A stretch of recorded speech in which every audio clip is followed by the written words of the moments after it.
The Post Eagles are back at home for a Saturday doubleheader at the Drubner Center against the Lightning of Goldey-Beacom. Thanks for joining me on the CACC Network. I'm Matt Scalzo.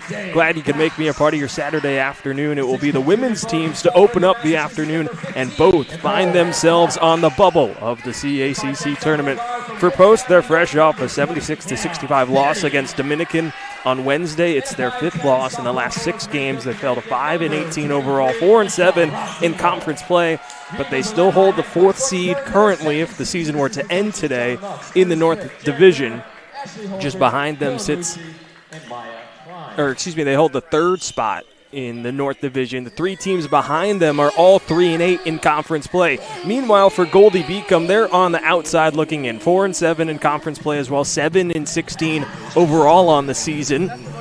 They fell on Wednesday to Jefferson, the second best team in the South, 77-58. They trailed Georgian Court by 1 game, who is 5-6 in conference play. Those 2 teams will face off later this season, which is 4 games left to go.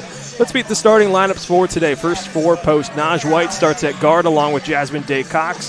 Hannah Finnerty rounds out the guards as well. At the forward positions is Nicole Parks along with the leading scorer, Alyssa Rossignol. As for Goldey-Beacom, Roy Siskowski, Katie Yoder, Julie McCarron, and Julie Kuleza are the guards, with the forward in Lydia Betts. And we are underway from the Drubner Center. Our official, early steal. And a basket the other way for Nicole Parks to open the scoring. And Post gets off to the hot start. Now we'll meet the officials for this afternoon's games.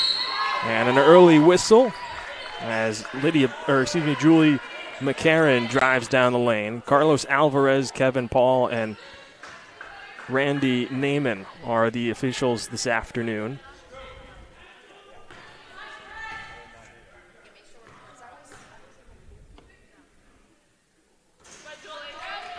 McCarron knocks in the first free throw, converting at 78.8% of her free throws this season.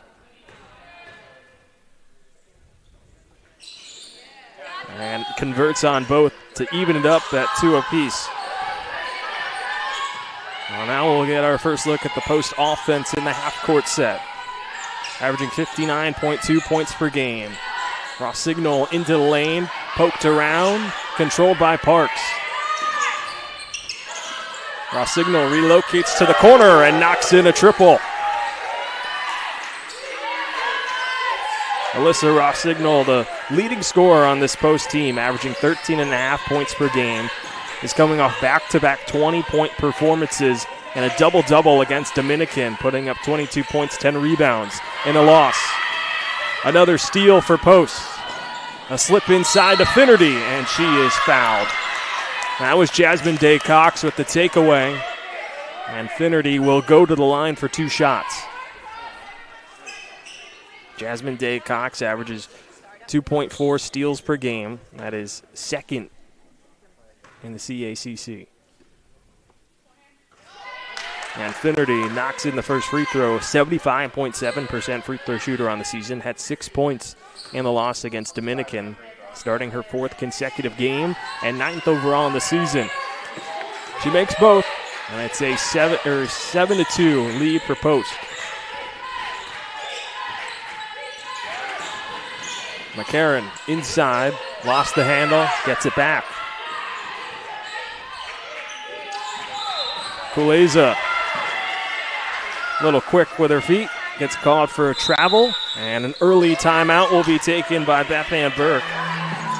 At the helm for Goldey-Beacom, 8:38 to go. It's been a hot start for the Eagles. A 7-2 lead. We'll keep it right here, though. 11th season for Beth Ann Burke. Saw sustained success early in her time at Goldey-Beacom, winning records in CACC play in 3 of her first 4 years. Since then, they have not gotten above 500. They sit a few games below that at 4-7 in conference play this season. Comes in with a 119-188 overall record. Meanwhile, for Post, Courtney Burns is in her 2nd season at Post and saw tremendous success last season, going 17-10, 12-4 in conference play, won the North Division but were upset at home by this very Goldey-Beacom squad in the opening round of the CACC tournament. Year 2 has been a bit of a slump for Burns and this Eagles team, but they have come out hot to open up this Saturday afternoon. Ball's tipped out of bounds. Will stay with post. 8:26 to go. 19 on the shot clock.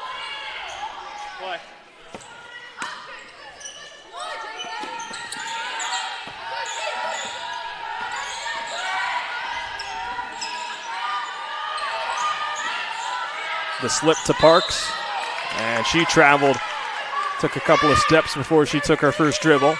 So out of the timeout, Goldey-Beacom is able to get a stop. They will now look to get their offense into gear. The top three-point shooting team in terms of makes per game. They're second in three-point percentage in the CACC, averaging 8 threes per game. Just inside three-point line, that rolls off the rim on the jumper from Rory Siskowski. Drop to Parks. She drives down the lane. And a block is called against, or excuse me, it's a push called against Julie Kuleza. Kuleza, transfer from Bucknell. Returned to her hometown of Wilmington, Delaware. Finnerty jumpers off the mark. Offensive rebound and the putback by Naj White. Grows the lead up to 7.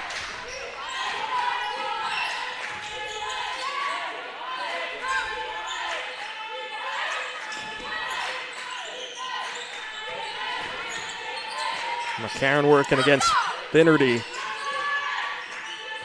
Kuleza drives baseline up with the right and off the window for a much-needed basket and first field goal of the afternoon for the Lightning.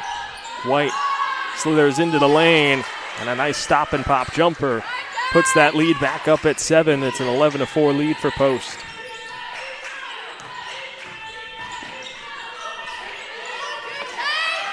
Loose on the floor, first to the ground is Finnerty. Jump ball, possession arrow. Goes the way of the Eagles.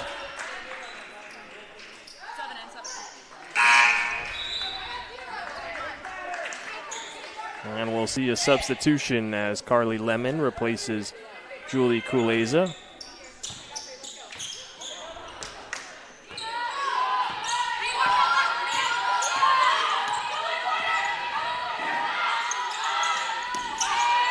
Rossignol uses the screen, puts up the 18-footer. Another offensive rebound, this time from Cameron Porter, who has checked in for Post.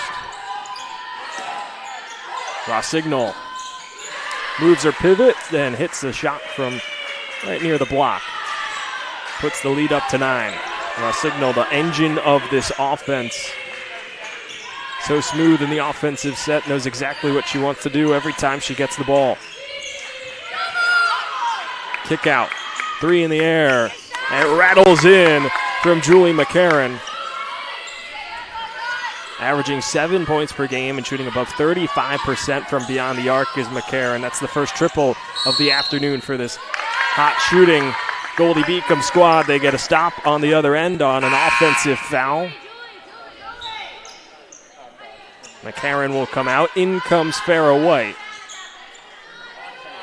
McCarron comes out after putting up 5 of the 7 points that Goldey-Beacom has so far, nearing the midway point in this first quarter.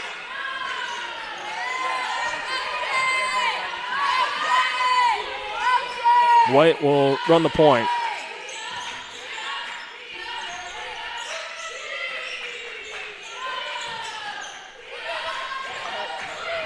Kick out, a drive, a runner. Off the mark, but a foul is called on Rossignol.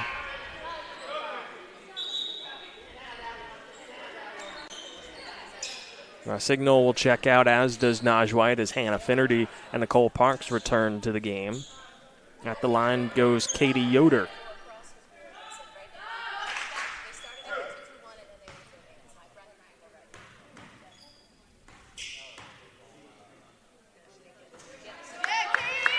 She hits the first. A 77% free throw shooter on the season is Yoder. And is tied for team high in scoring with 14.2 points per game. And knocks in both to bring the lead down to 4.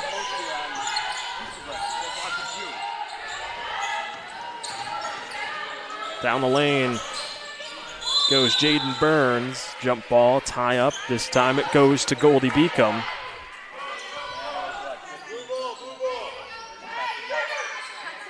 It's been a 5-0 run for Goldey-Beacom, trying to cut back into this deficit that was an early 13-4 advantage in favor of Post.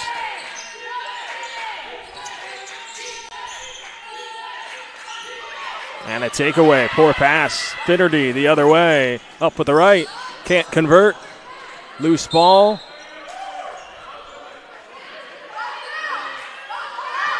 Possession stays with Post.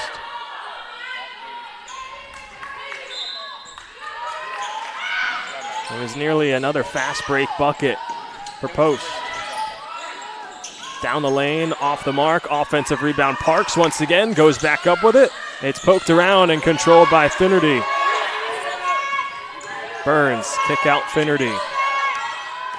Driving down the lane, Day Cox comes up short. And it's controlled by Siskowski.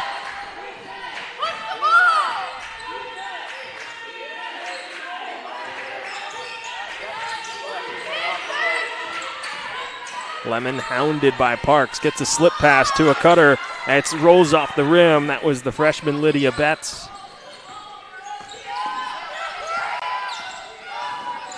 Finnerty off bounds and travels.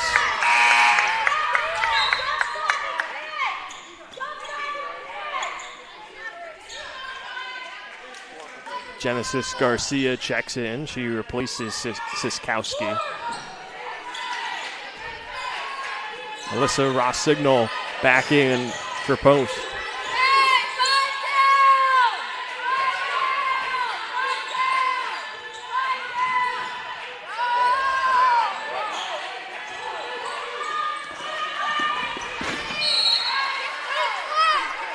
Good defense by Cameron Porter. Jumps the pass, tips it out of bounds. Possession will stay with Goldey-Beacom.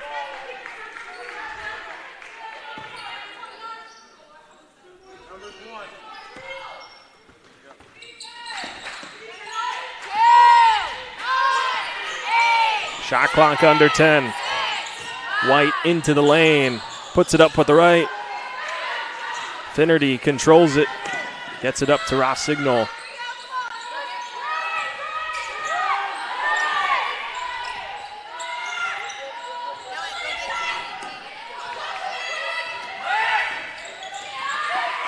Rossignol gets a step, gets a bucket, and the foul.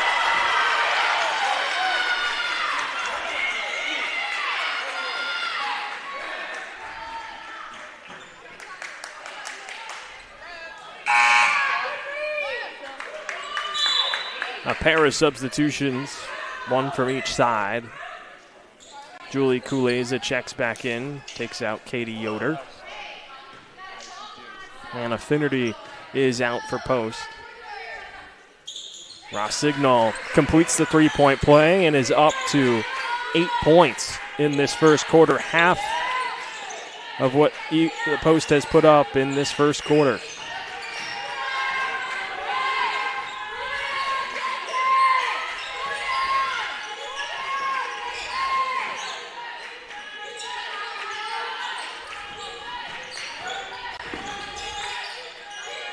Lemon in trouble, gets it off to Garcia. Garcia kick out up top, 5 to shoot, slipped inside, out into the corner. Garcia off the back iron, smacked out of bounds off the hands of Porter, and possession will stay with Goldey-Beacom. It'll be a fresh 20 for the Lightning.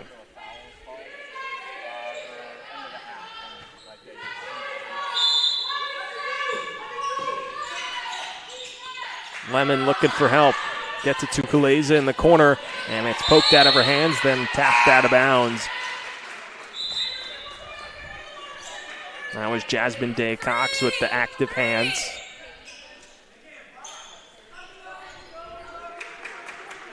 Cole Parks comes out. Jaden Burns checks back in. 3:06 left to go in the opening quarter. Kuleza goes baseline, cut off. White operates, gets inside, can't finish in close. Was able to split through a double team. Nice spin move, but a travel is called against Cameron Porter. A trio of substitutions for Goldey-Beacom. Out comes Betts, Lemon, and Garcia. Back in is Yoder, McCarron, and Siskowski. So 4 of the 5 starters are back, joined by Farrah White, number 2 in blue, who controls the ball and brings it across half court.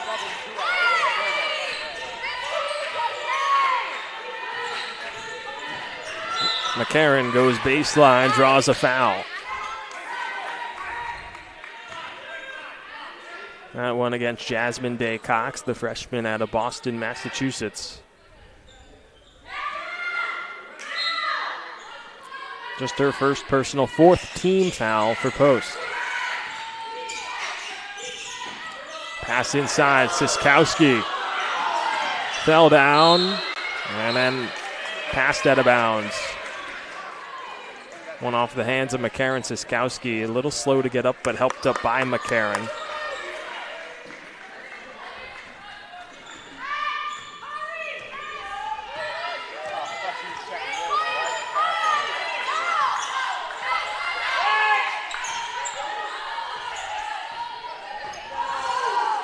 Confusion among Post offensively. Inside Rossignol. White lost the handle. Retreats to the corner. Resets up top. Under 10 to shoot. Burns steps inside the free throw line. Knocks it in, but an offensive foul called on Cameron Porter for an illegal screen.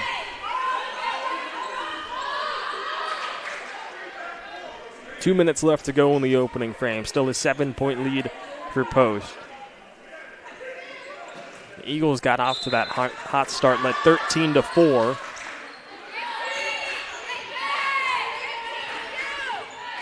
Goldey-Beacom has dwindled the deficit down to as many as 4. It blossomed back up to 7 after the 3-point play from Rossignol.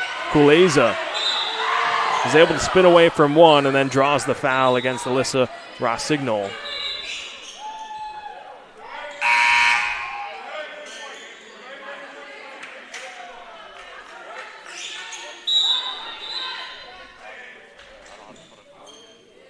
That's the second personal foul against Alyssa Rossignol.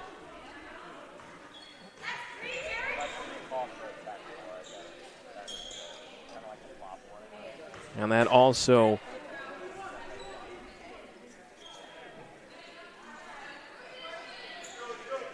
puts Goldey-Beacom into the bonus. The last minute 45.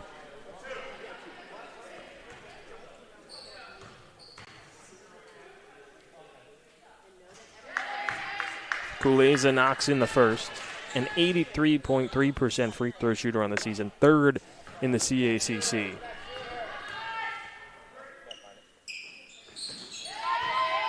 That is pure on both of them. Cuts it down to 5.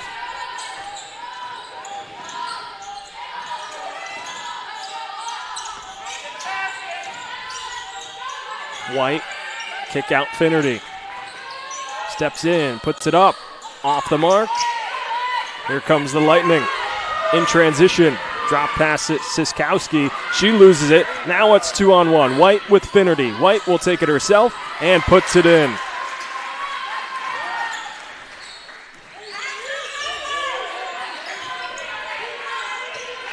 Near the final minute of this opening quarter. 7-point advantage for the Eagles.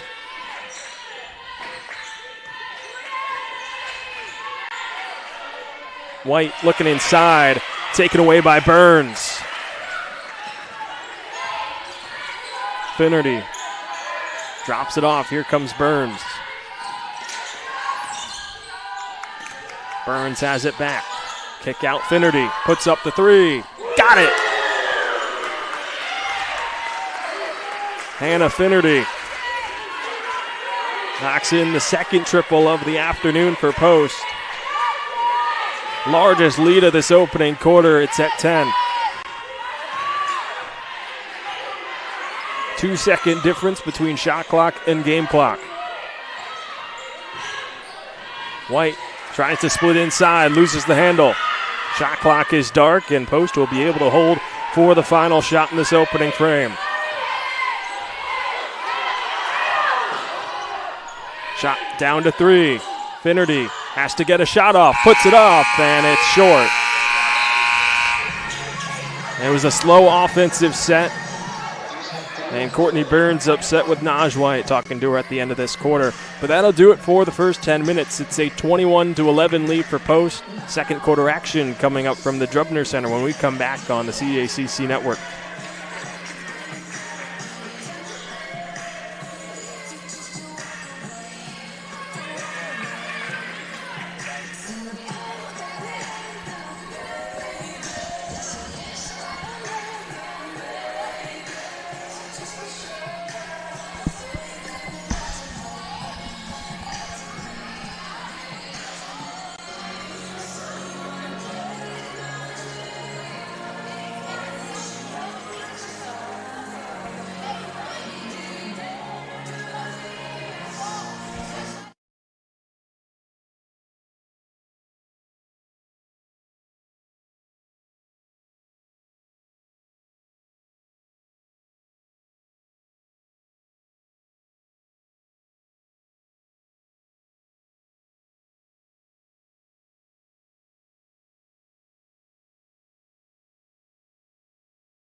Welcome back to the Drubner Center. 10 minutes down, 10 minutes to go in the opening half. It's a 21-11 lead for Post over Goldey-Beacom. Hannah Finnerty with the 3 with 43 seconds to go in the first quarter. Pushed that lead up to double figures. Goldey-Beacom has been held scoreless for the last minute 45 of that first quarter. Off the mark, offensive rebound, got it. And the foul. Naj White, the senior,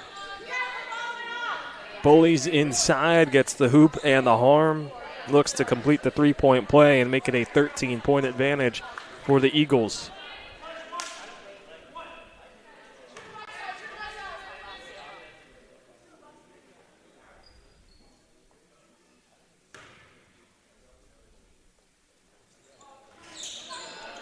Bounces in and out on the free throw from White. Lead holds at 12.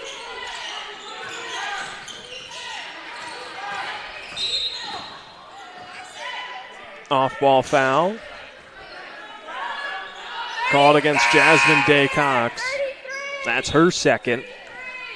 She'll check out. Cameron Porter will come back in.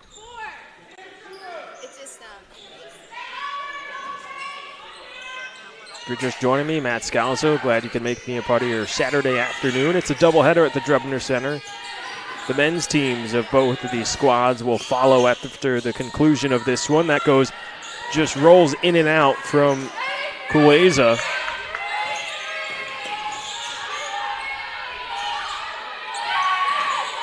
Parks, nice move, right down the lane.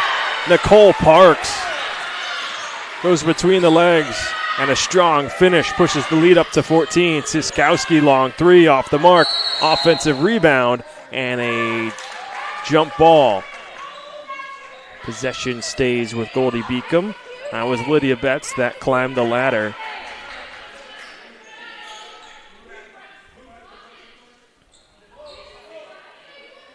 Cameron Porter contested. Possession will stay with the Lightning. McCarron triggers the inbound, finds Kuleza. Slip pass. Yoder right under the basket. Rolls off the rim. Finnerty. Burns in transition. Off the mark.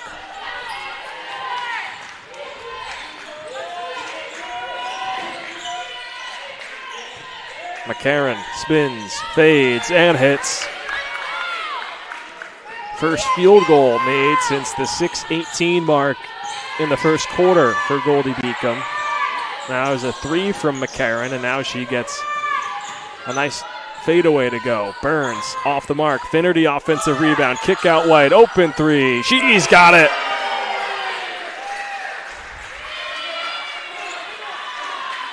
Post is 3 for 5 from beyond the arc.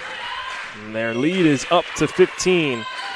This is not a normally strong three-point shooting team, just averaging around 4 per game. Kuleza looks for the answer, and she does have the answer, rattling in a 3, brings it down to a 12-point deficit. Kuleza shooting around 30% from beyond the arc on this campaign. Porter into the lane, drew a foul against Yoder.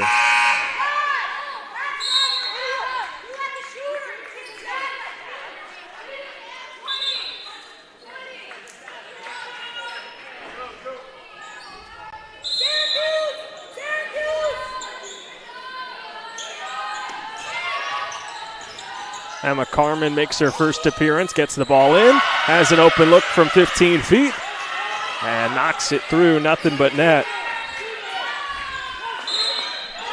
And then Porter pressuring, gets called for a foul on a reach-in, or actually a push.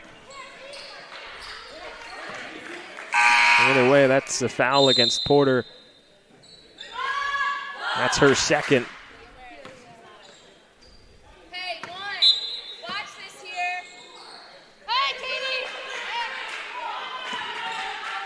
Three Eagles with 2 fouls in this first half. Porter, Rossignol, and Jasmine Day Cox. We haven't seen Rossignol since around the midway point of that first quarter. She certainly made her presence felt with 8 points. That still leads the way. It does not lead the way for Post, but at the time was half of the Eagles' points. Naj White is leading the way for the game with 11. She's perfect from the floor, 5 for 5. As McCarron will go back to the line.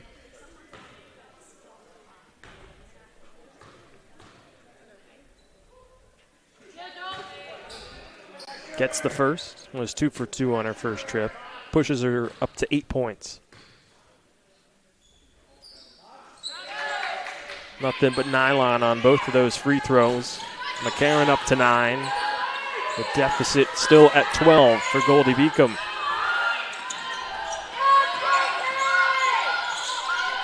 White up top, Finnerty.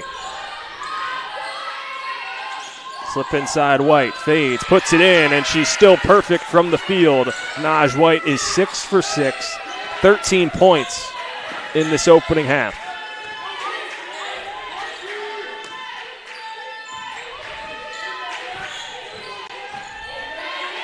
Kuleza steps through, up with the left, and gets a nice roll. It was good defense from Jackie Russell. Tough bucket from Kuleza.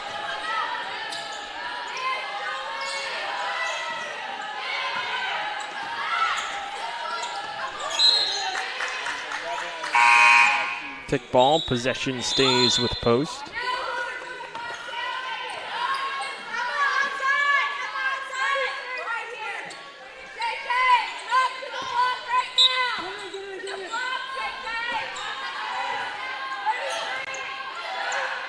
Goldey-Beacom has switched into a zone.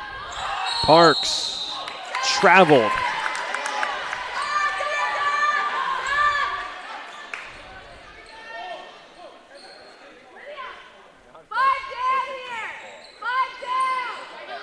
That's the 6th team turnover for Post in this opening half. 9 for Goldey-Beacom.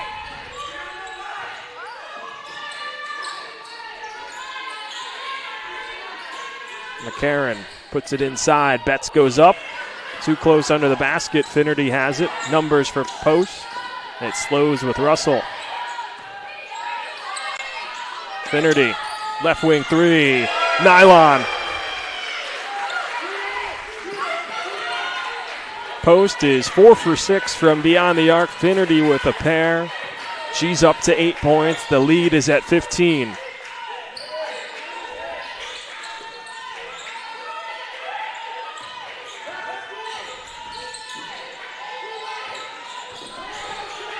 McCarran trapped.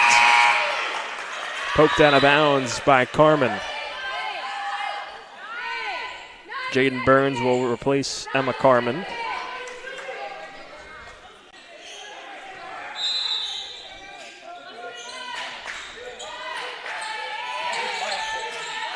Shot clock under 10, down to 5.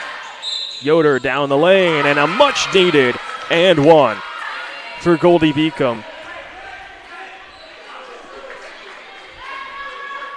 Yoder gets her first field goal of the afternoon, gets up to 4 points.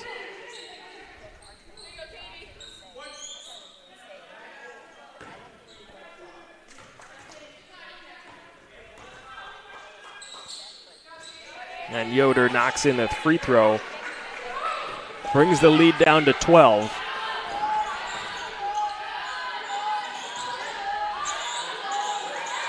Parks, kick out Finnerty.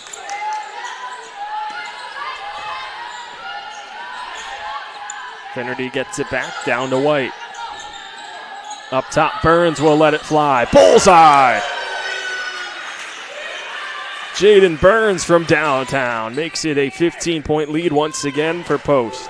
38-23 on the 5th triple of the first half for the Eagles. Kuleza uses her body, gets inside. It's down to 13.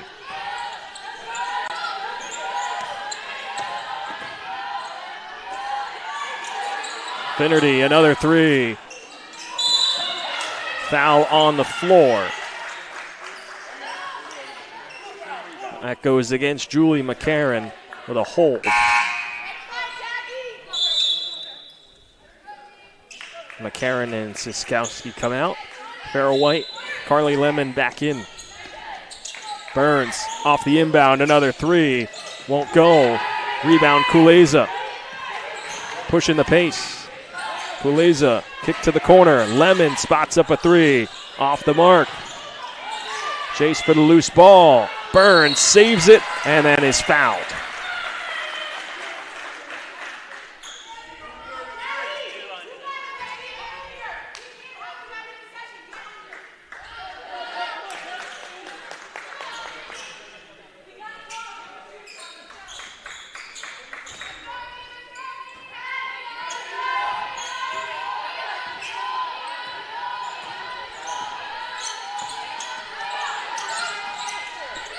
Parks in the short corner. And that will go.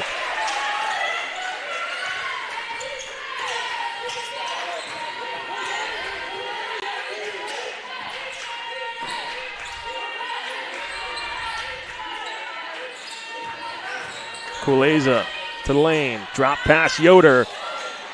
Misses the layup.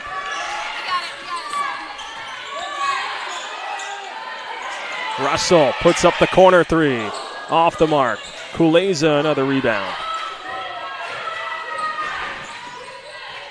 Kuleza gets inside, uses the right hand. And Kuleza's got 13 points in this first half.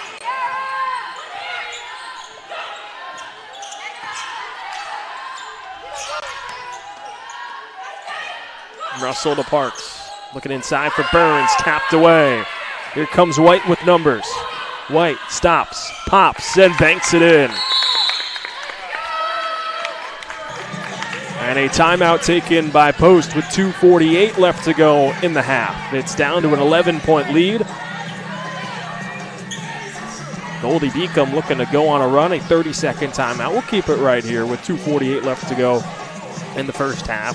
Looking at scorers, Naj White and Julie Kuleza tied for a game-high 13 points each.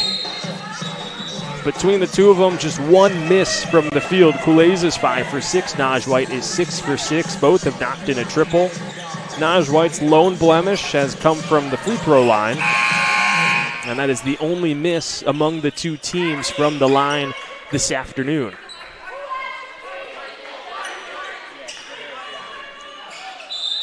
Post will have possession coming out of the timeout. 4 fouls on both sides. Next, we'll put either side to the bonus.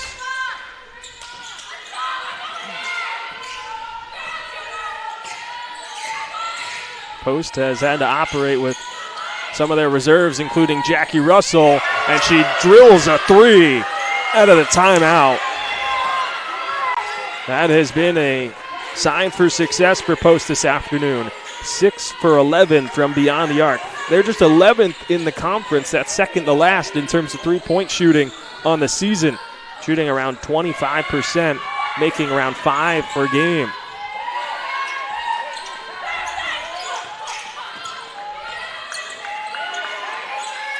Russell looks like she's going for another. That's off the back iron. It was an offensive rebound and then a travel against Naj White.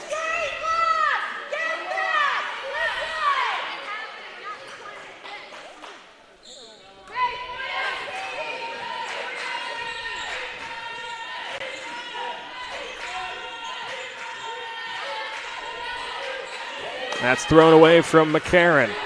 Out of reach for Yoder. Burns drops it to Finnerty. Extra pass Russell. Parks in the corner. Goes baseline. Splits a double. Heaves it up. Offensive rebound White. And she gets it to go back in. She stays perfect from the field. Gets up to 15 points.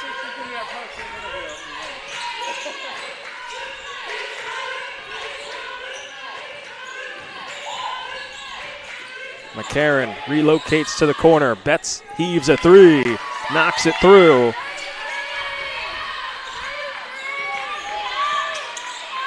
(45-32). Burns saves it. Up top White. Another 3. That's off the mark. Offensive rebound Burns and draws a foul against Lemon.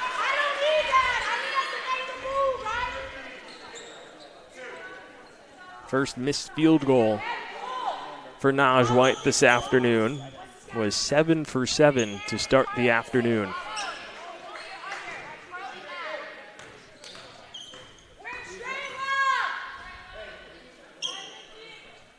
Burns puts in the first. Post is now in the bonus.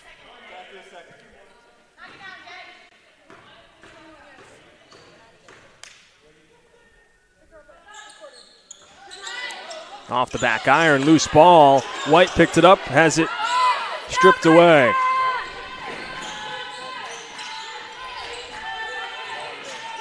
Dribble handoff with White. Under a minute to go in the half. White working against Naj White.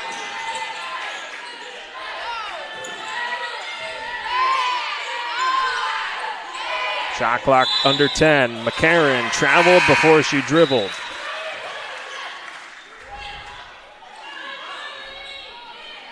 Emma Carmen checks back in, 38.6 seconds to go.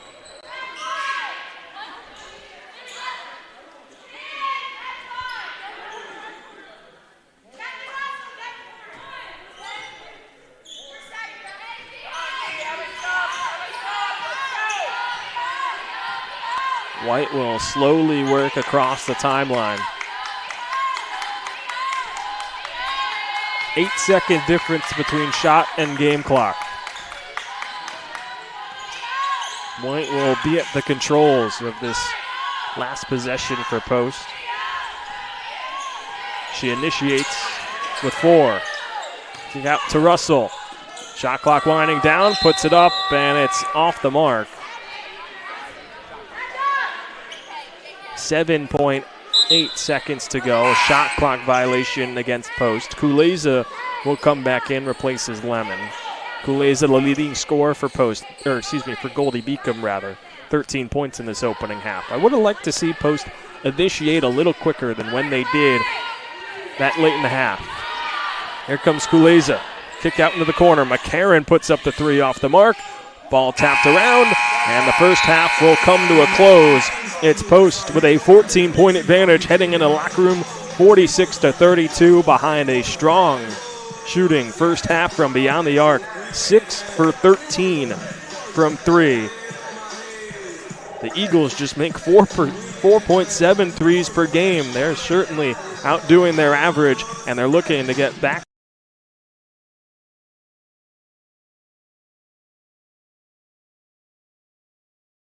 We're here with our 2024-2025 Women's Ice Hockey Media Day, and we're joined by Karis Keel and Rowan Ringer, two of the newcomers on this year's team. Guys, what brought you guys specifically to Post from Canada?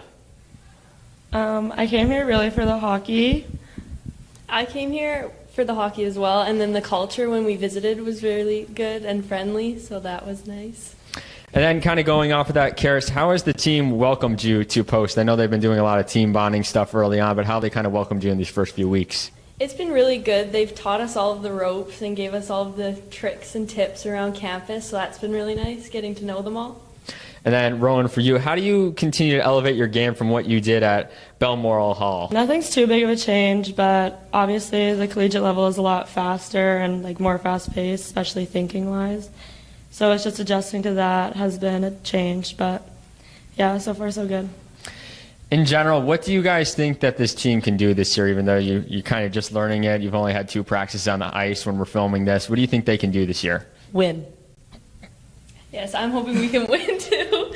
Obviously, it's going to take a lot of hard work and practice, but we're just getting started, so it's looking good so far.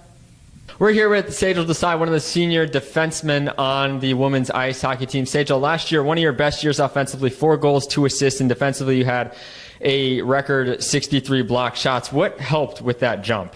I think ultimately what helped was really the team atmosphere and the trajectory that we were all going in.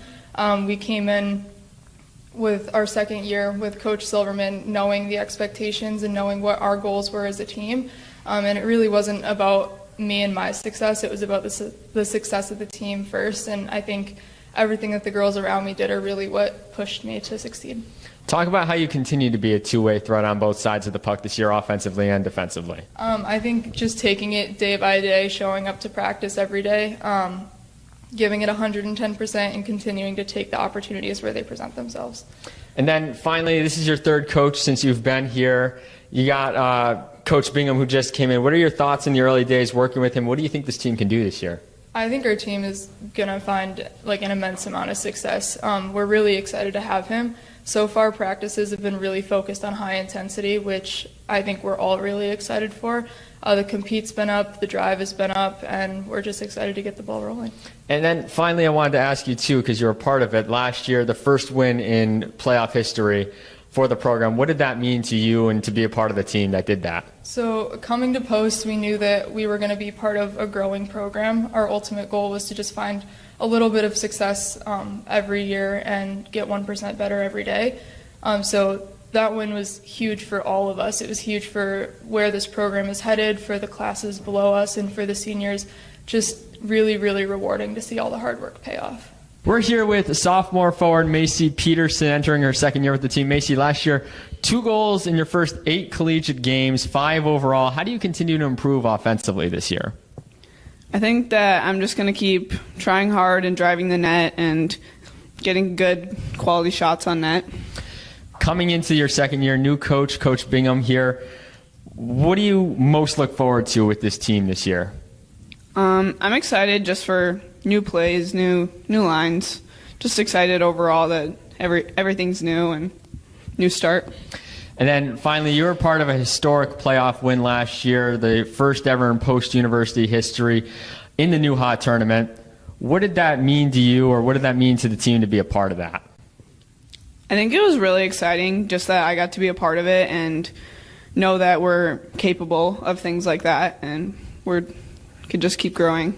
We're here with goalie Hannah Saunders. Hannah, last year you set 3 season records, which we talked off camera you didn't know you set. The goals against average, 2.91 per game, 2 shutouts, which tied the record, and then the highest save percentage in program history for a single season at .929. You're likely the first string goalie this year. What's the key for your success last year and this year? I think the biggest thing for me was consistency. Just focusing on the little things, and with such an amazing team in front of me, it was pretty easy. And I think the biggest thing for us is to have fun and just do what we do best and just kind of go every single game with that same intensity. You had 62 saves in that Game 2 victory in the New Hot tournament last year against St. Anselm. What was the key to that game, and what did it mean to be a part of a historic first playoff win here at Post? It was unreal. Honestly, thinking back, it's still surreal to me.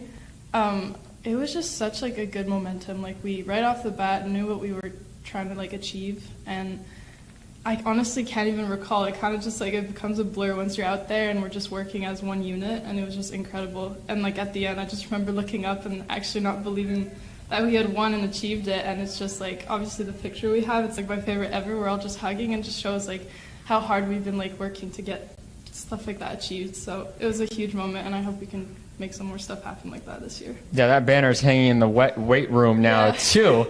But you also, I think in that game, if I'm not mistaken, you hadn't played in like 3 weeks or so. Yeah. And what was it like having to now get into a win-or-go-home playoff game like that and then do that? It was crazy. I mean, unfortunately, I did get sick. That's why I wasn't playing for quite a while. But I just I have such immense trust for all my teammates. So I wasn't really thinking about what I've missed. It was just being able to be a part of it again and just like giving my all. And just having them and knowing I had that support on the ice no matter what, it just kept me going. And then this team is on an upward trajectory, obviously, with last year's momentum that they built. New coach and Coach Bingham this year. What are you excited about working with him, and what do you think this team can do this year? Right now, the intensity has been great. We've been practicing a bunch, and it's been going really good. We're all set, and we've got goals to achieve. It's, again, just the little things we can do to get better every single time. And just, as you said, just working upwards for everything we can achieve success-wise, just also as a team, little things, just bonding together and making things happen. We're here with first-year head coach Pat Bingham as we round out our post-Women's Ice Hockey Media Day for the year. Coach, first year here, what brought you back to Connecticut and Post University and specifically? Well, it's exactly it. It was Post. I saw that there was an opening for the position, and I called my people. I used to live here, so I called my friend Howard Safan, who owns the rinks here in Shelton, and he said the people at Post were great, and if I wanted an introduction, he would provide that, which he did, and just so impressed with the school, the athletic department, and then even part of my eventual job application, I met a panel of the girls. I think there were 6 girls on this panel, and I was just so impressed with their maturity and their intelligence and just their desire to play at the highest level possible. I was sold at the end of the interview process. I was just like, I hope they select me because I really want to be here. And then you've been here only for a few weeks on campus, but what's it been like getting introduced to the girls and getting things started, even though you guys don't get on the ice till next week? Well, we have been on the ice for 2 practices this week, but yeah, it was difficult for me because I like to just get after it. I've got some experience under my belt at higher levels, and I think I've watched the video of the team, and I think there's some nice pieces and players to work with. So you want to get on the ice and you want to get to work. So it was like hurry up and wait. So there was a whole process, and it's still happening for me, like an onboarding. And this is new for me at a university, and learning the ins and outs of how everything works on campus and compliance issues and all this other kind of stuff. But the first thing I did when I accepted the job was within a week I called every single player, and we had extensive talks. It was the off season, so it could be pretty low key. So we got to know each other on a personal basis. I tried to share my journey and my life story and why I was their new coach, and I did my best to get to know them and their personalities and their experience from last year. We've been on the ice, like I said, 2 times this week, and the girls have responded great in terms of new coach, new terminology, definitely new pace. Like, we're trying to get them to another pace, another level. The previous coach and the athletic department has done a terrific job where the trajectory is on the uptick, the way I see it, and the girls are excited too. So it's a fun environment to be in. And talking about excitement, what are you most excited about heading into your first year here? That's a great question. There's so many things. Just to get up out of bed every morning and go to the rink and be a Division I college coach, and then be in a beautiful area like in Connecticut here, and the campus is beautiful, and to work with young people who are passionate about their sport and education, all that stuff. So for me, it's just like such a growth experience and life experience to do my best to impart it might start out with my vision as the coach of how we want to play, but ultimately I want to, coach them up and push them to new levels, and then basically hand over the ownership of how we operate every day to these players. And I think they're ready for it. They're, like I mentioned before, they're a very impressive group. Their collective GPA, their individual GPA, these are all things that I was so impressed with. So just so much to be excited for, and the opportunity for growth. Talk a little about too, what it comes to with your coaching philosophy and the culture you kind of want to instill here now that you're here at Post. Yeah, the first thing that comes to mind is gratitude. Just for everybody to have an attitude of gratitude is so important to me. It's especially at this stage of my life and of my career. I'm a career coach. I've been doing this for over 25 years now, coaching at various levels. And, I just want to impart on the players and the staff, for that matter, just what to be grateful for every day. I mean, we have our health, and when we do, that's a blessing. And, these kids are all young, and they've got their futures in front of them. They get to play the sport that they love and be on a team and compete at this extremely high level. So, as far as that goes, that's the first thing that comes to mind. And then the on-ice piece, I just think pace. Like I used to coach at the American League level for the New York Islanders farm team, and we're trying to get those players ready to play in the NHL. And things that I learned at that level, I truly believe this, that the kids at this level can do those things. I mean, they're smart enough, and they're mature enough, and they're good enough athletes to do all those things. So I just want to bring that level of pace, system, structure, intensity to our team, and see what they can gravitate to, see what their ceiling is. I believe that they can do all those things, like I said. So, pace, structure, systems, accountability, and fun. Those are the things that I think, as far as a culture and speaking in general terms, we want to come to the rink every day with gratitude and high energy and play with pace. And then finally, obviously early days, only 2 practices, and you've seen some film, obviously, of the team, but what do you think this team is capable of doing in the Newhock Conference this year? Well, I'm from a mindset, I'm a process kind of guy. Like, in terms of results, I don't really have a ceiling, because why say we're going to win 15 games if we can win 20 games, So I don't really want to put a number on it, but I do have a growth mindset, and I think that, I think we can pull the athlete out of these kids. They were obviously committed by the previous coaching staff because of something they saw that separated them from their peers. So I know we're dealing with some good athletes. I mentioned that they're smart and they're great kids. So I can just see us, continually getting better, like constant improvement, being at your best every day.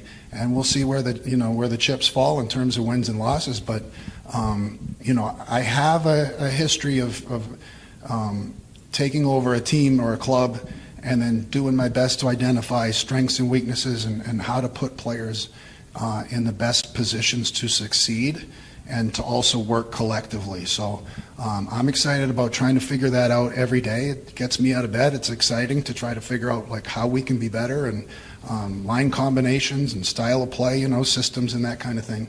So I don't want to put a number on it, but I'm very optimistic. Head coach Pat Bingham in his first year with Post University women's ice hockey. The team kicks off their season next month at St. Thomas.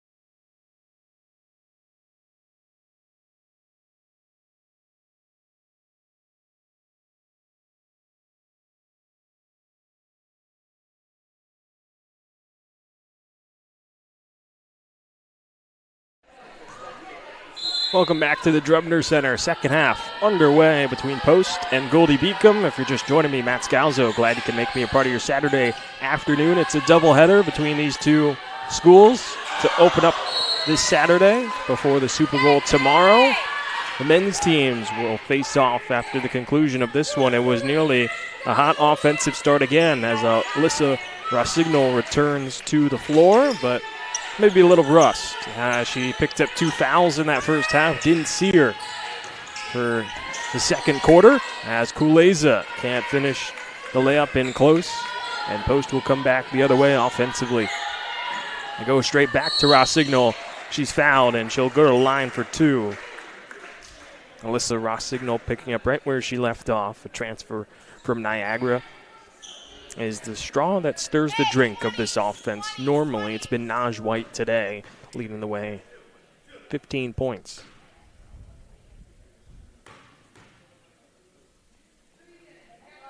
Rossignol knocks in the first, gets up to 9 points.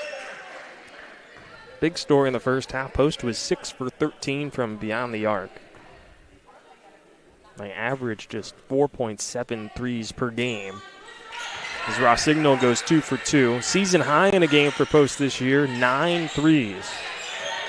And they've had just 7 games coming into today where they made 6 or more threes. Yoder in the lane off the back rim. There's Parks with the rebound. Finnerty pushes the pace and then slows down as she comes across half court. Rossignol inside. Traveled. And that call came from the official on the far side. Courtney Burns disagrees. The officials today, Carlos Alvarez, Kevin Paul, and Randy Naiman.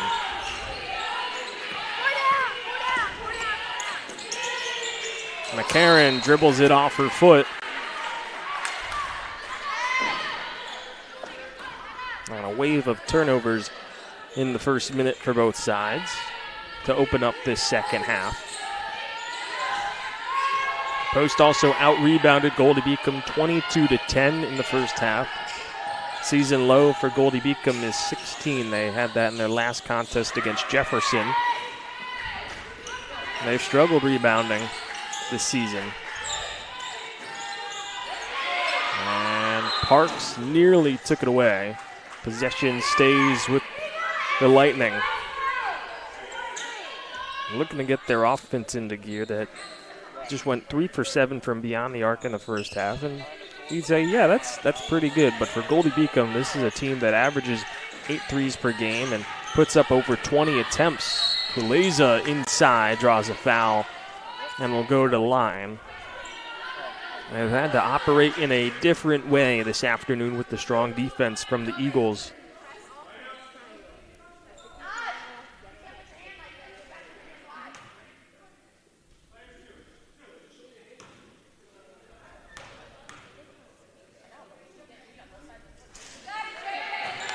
Off the mark from Kuleza. That's the first miss from the free throw line for Goldey-Beacom this afternoon. It was a perfect 9 for 9 in the first half. And Kuleza puts in the second, splits the 2 free throws. Lead is down to 15. Offensive foul is called on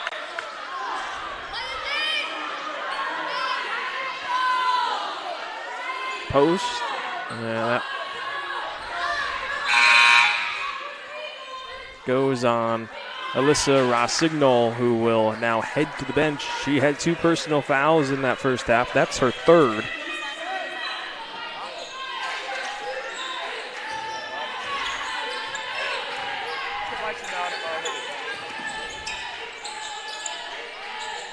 So Jaden Burns comes back in. Betts inside off the mark. Ball bounces around, settles in the hands of Jasmine Day-Cox.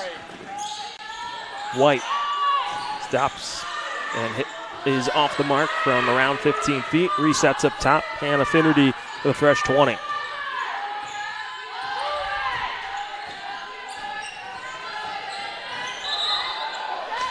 And Jasmine Day-Cox couldn't get her feet settled down in time. She picks up a travel.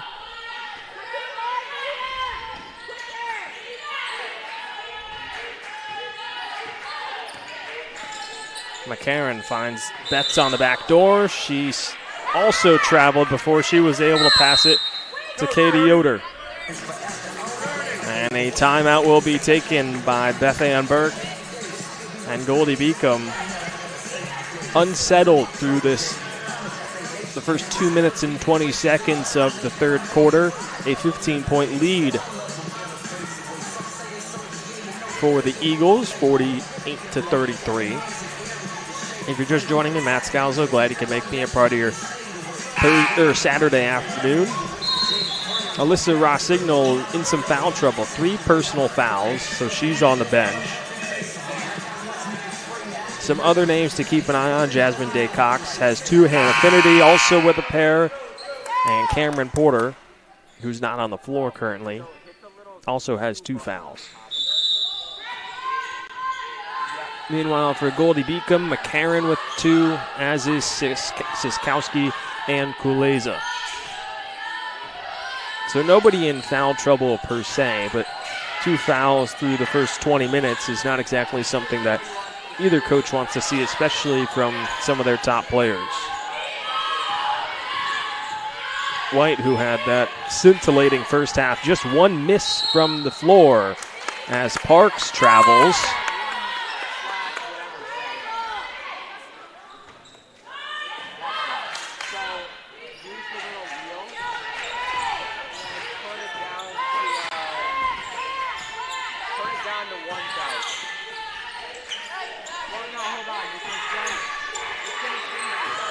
Kuleza goes baseline, strong with the left hand, bounces in and out, offensive rebound, and the putback from Katie Yoder. Brings it down to a 13-point post advantage.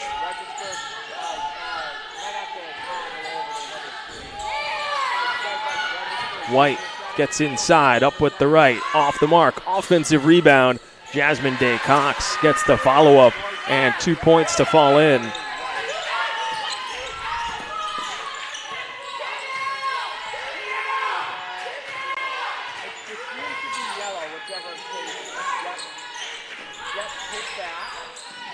McCarron gets inside position, can't finish from the block.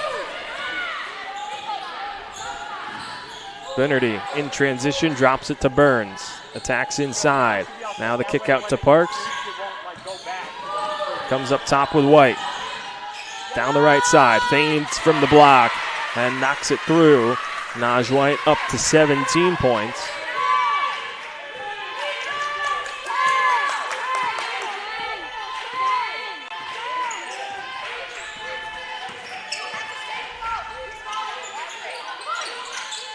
Kuleza in trouble, finds McCarron.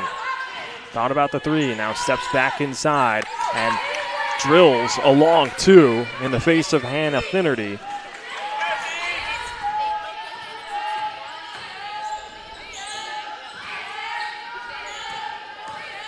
Burns working against Betts. Resets with White. White picks up speed, drives, and a block is called against McCarron.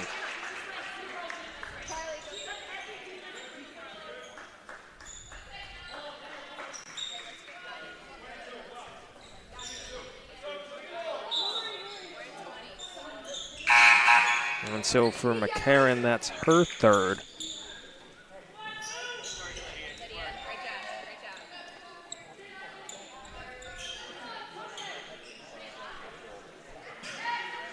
Carly Lemon and Farrah White check back in. Gaia Zimbardo makes her first appearance of the afternoon. White knocks in the first of her 2 shots. 18 points now for Naj White.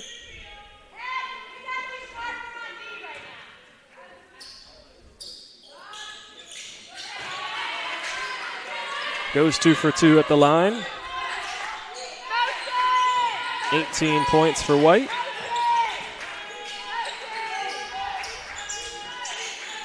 Or 19 points rather. Zimbardo goes back door and puts it through. Off the bench and onto the board. For the 5'11" forward out of Italy. Short corner 2 from Porter. Count it, and the foul.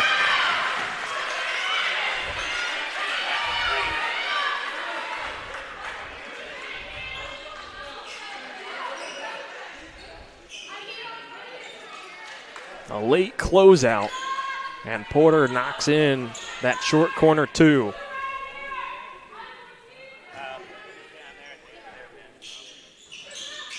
Porter can't complete the three-point play. Still a 17-point lead for Post. They have never trailed in this game.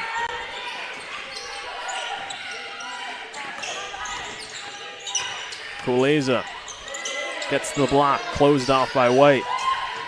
Zimbardo traveled before she could get the pass off to Yoder.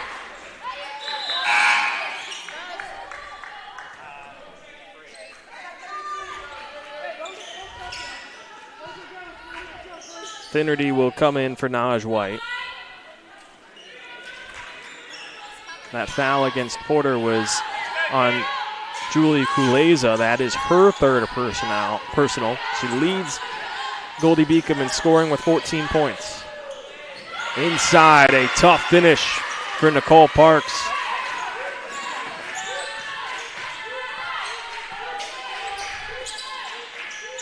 Largest lead of the night at 19. Kuleza has it knocked away by Finnerty. Gets it to the corner and Yoder. She works against Burns and can't finish on the layup. Possession stays with Goldey-Beacom. It's been a handful of those kinds of plays for the Lightning where they just haven't been able to get that last step in that last bucket in close to cutting that deficit. It's been at least 3, maybe 4 layups that Goldey-Beacom has not converted on. Corner 3 in the air, off the mark from Lemon. Hunting down the board is Yoder. Kuleza gives it inside Yoder, up with the right, and off the window for 2.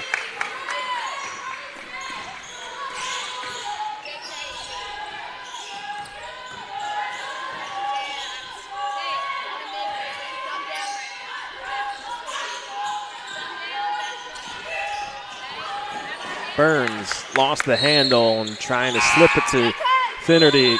Goes out of bounds. Nicole Parks comes in, as does Naj White. Out goes Burns and Jasmine Day Cox.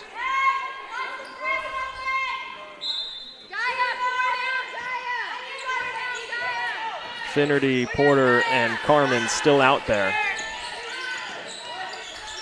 Zimbardo steps through, up with the left, off the window. Nice finish from Gaia Zimbardo. She's got 4 points off the bench. Trying to go the other way is White. She's unable to finish, and here comes Farrah White. Closed off by Porter.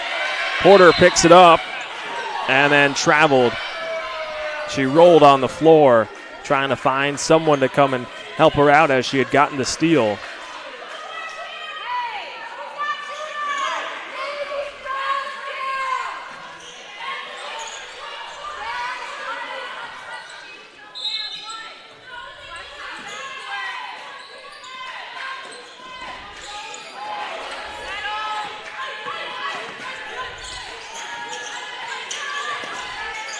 Finnerty with good defense against Lemon. Lemon has to put up a tough jumper, and she rattles it in.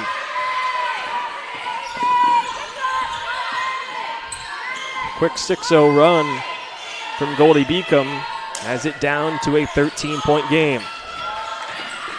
Porter wraps, now steps over to the left and draws a foul against Betts.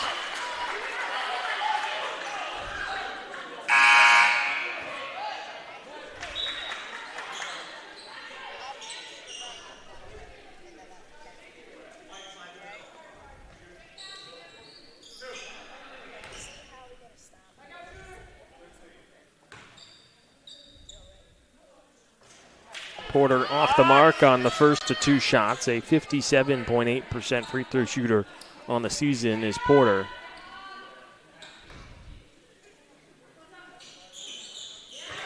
And is able to split the 2 free throws.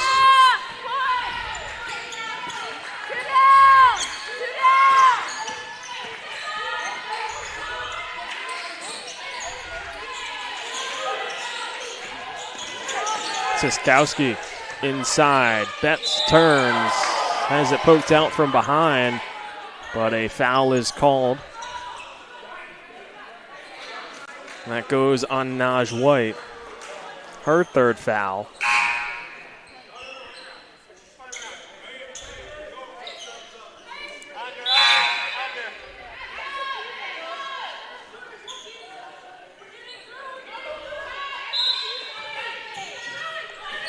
So Jackie Russell will come in place of Naj White. Zimbardo goes baseline, steps through, off the mark, gets her own rebound. Drops it off Siskowski, charging in, and she is fouled. She'll go to the line. Block against Nicole Parks. That's just her 1st foul.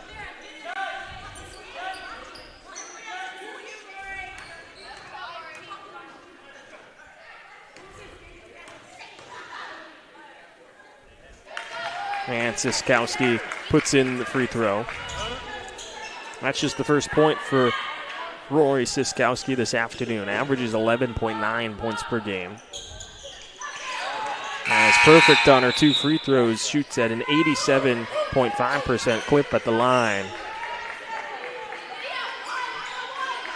She's 3rd in 3-point percentage and 2nd in threes per game with nearly 3. And a travel against Parks.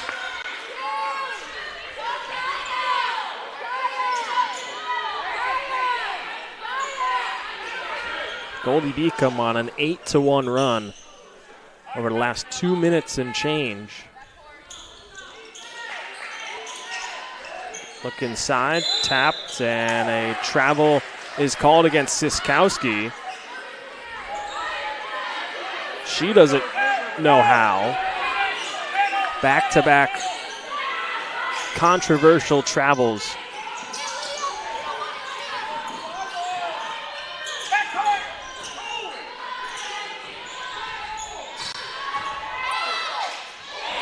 White with a strip inside, picked up by Jasmine Day-Cox.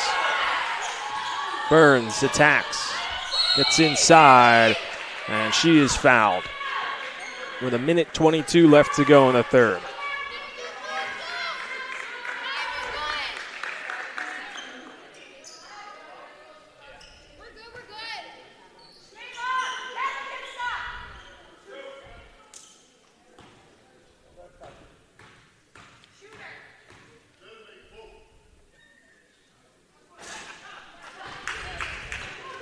Burns misses the 1st free throw. Shoots 61% on the season from the stripe.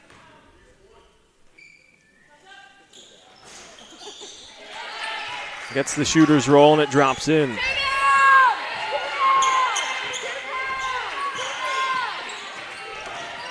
White. One ref says travel, the other says foul on the arm.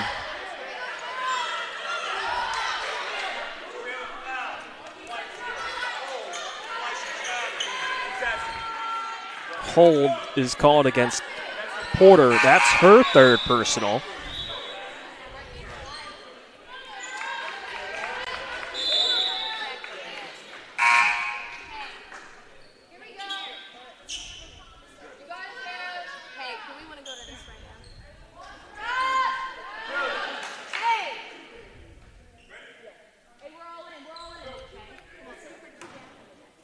Farrah White goes to the line. Puts in the 1st free throw. It's a 1-and-1. White coming into today was just 10 for 16 at the line. Off the mark, tipped out, offensive rebound, but charging in is Day-Cox for the steal. That's her 2nd on the afternoon. Jackie Russell goes baseline. The reverse layup gets it back. Under a minute to go in the 3rd. Burns stops inside, puts it in for two.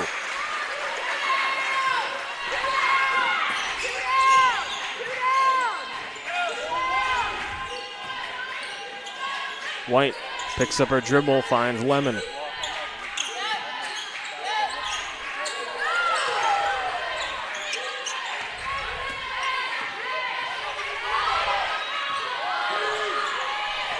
Under 10 to shoot. White goes up with the left, and Farrah White with a strong finish. Hannah Finnerty closing in. Down to a 12-point deficit. Shot clock is dark. Russell pressured by Siskowski, and Siskowski fouls her. Both teams in the bonus now.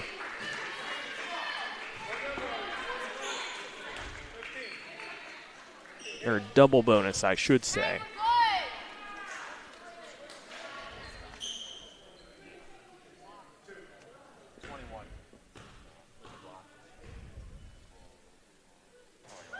And that goes in for Russell. Hasn't had that many opportunities at the line, just 6 for 13 coming into today. Converts on both.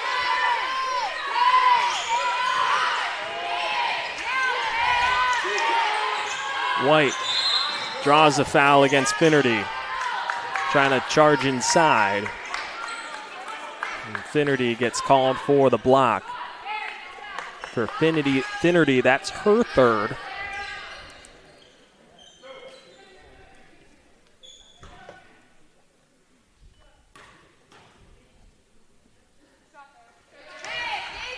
Farrah White knocks in the first.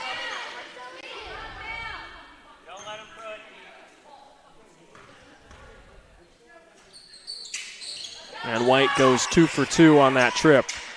Inbound to Finnerty with 4 seconds to go. Finnerty, kick up top. Daycox at the horn. Off the mark. And it's a 12-point deficit heading into the fourth quarter. Goldey-Beacom with a late surge. Got a little closer, trailed by as many as 19 in that third quarter with 3:45 left to go. They get it down to 12. Fourth quarter coming up from the Drubner Center when we return.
Fourth quarter coming up from the Drubner Center. If you're just joining me, Matt Scalzo, glad you can make me a part of your Saturday afternoon. A 64-52 lead for Post heading into the final 10 minutes of action. It's been a strong afternoon from Naj White, 19 points. That's a game high. Alyssa Rosignol, who hasn't played a whole lot, just 9 minutes in the game due to foul trouble. She's got 10. Meanwhile, for Goldey-Beacom, Julie Kuleza and Julie McCarran in double figures. 14 for Kuleza, 11 for McCarran, who initiates this offense. McCarran working against Russell, steps back at the elbow, and another tough, long fadeaway two from Julie McCarran. Opens up this fourth quarter. The lead is down to 10. Goldey-Beacom trailed by as many as 19. And they force a travel. Momentum building for the Lightning. Nicole Parks was trapped as she came across half court. Something that head coach Beth Ann Burke talked about in between the third and fourth quarters, ramping up that defensive pressure. McCarran will find Katie Yoder, and McCarran will take it back as she comes across half court. Goldey-Beacom has never led in this game. It's been Post wire to wire. The only tie has been when it's 0-0. Siskowski unable to find Betts. And a turnover for the Lightning.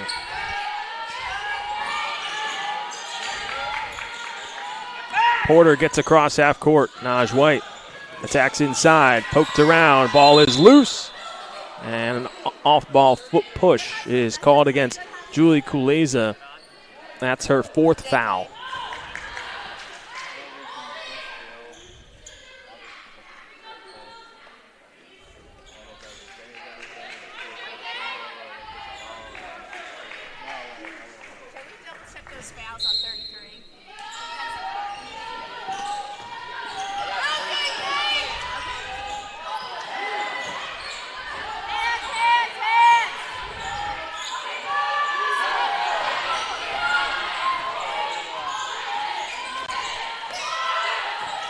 White with 4 to shoot.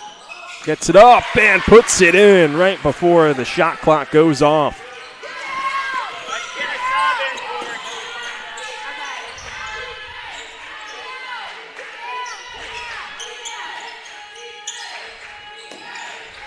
McCarron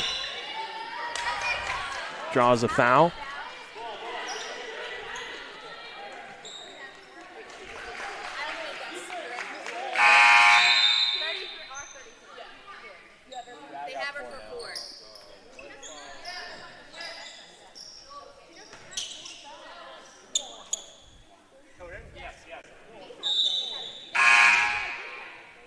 There's been some confusion between whether or not there are 4 fouls against Julie Kuleza.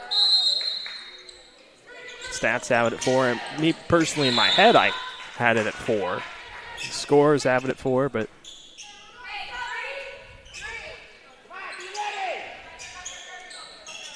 Goldey-Beacom bench disagrees. So Farrah White has to come in with the top scorer in foul trouble.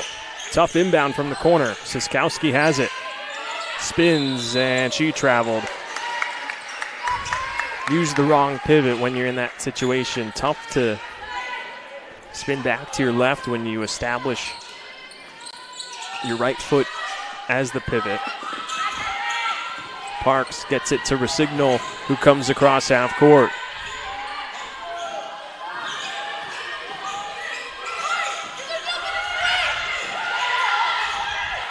Rosignol has the smaller White on her.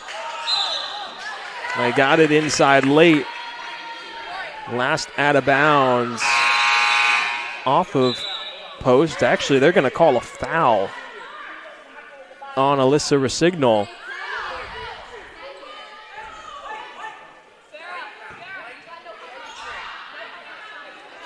They get Rosignol with the push, and that's her 4th.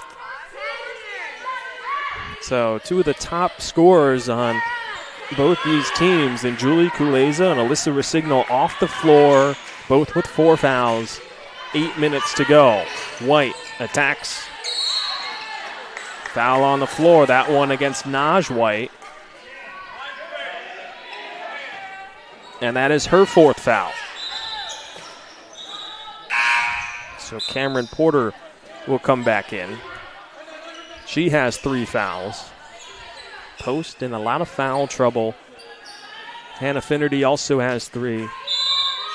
Jasmine Day Cox, who had 2 through the first half, has done a good job staying out of foul trouble. As Lydia Betts puts in a tough 2. Gets it down to 10. Day Cox is trapped, and a foul is called on the floor. Farrah White over aggressive. That's just her first foul.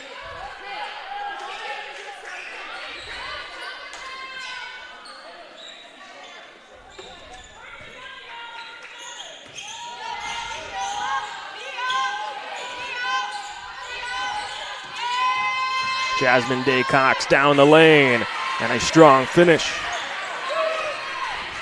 from the freshman guard. White splits through a double. Cross-court skip. Nearly taken away by Parks, but it settles with Siskowski. Cutting to the lane is Yoder. Bad pass. Day Cox the other way. Has it poked out of bounds by McCarron. It goes off the knee of Jasmine Day Cox. And possession will go back to Goldey-Beacom.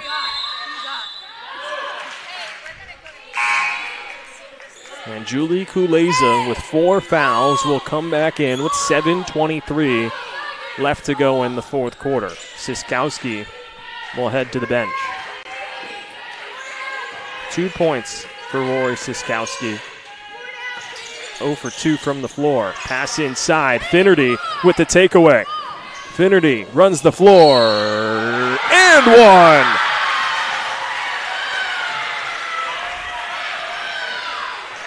Hannah Finnerty swinging momentum back in post's favor. The steal and goes all the way to the other end, drawing the foul and looks to complete the three-point play. Finnerty gets into double figures with 10 points, has 10 rebounds, 3 assists, and 4 steals on the afternoon. And Finnerty completes the three-point play. The lead blossoms up to 15, and then Finnerty fouls on the inbound. And Finnerty now picks up her 4th foul. So that is Rosignol, Finnerty, and White. 3 starters for post that are in significant foul trouble. But the bench has played strong this afternoon. Jackie Russell comes back in. She's got 7 points. Has brought strong defense and good offense at times to provide a spark for post. White down the lane, and a foul is called. That one goes against Porter, and it's her 4th foul.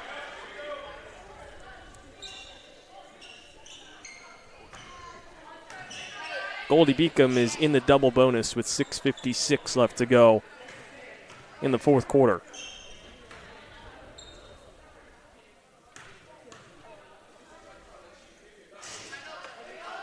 Off the front rim and then off the backboard and in for Farrah White.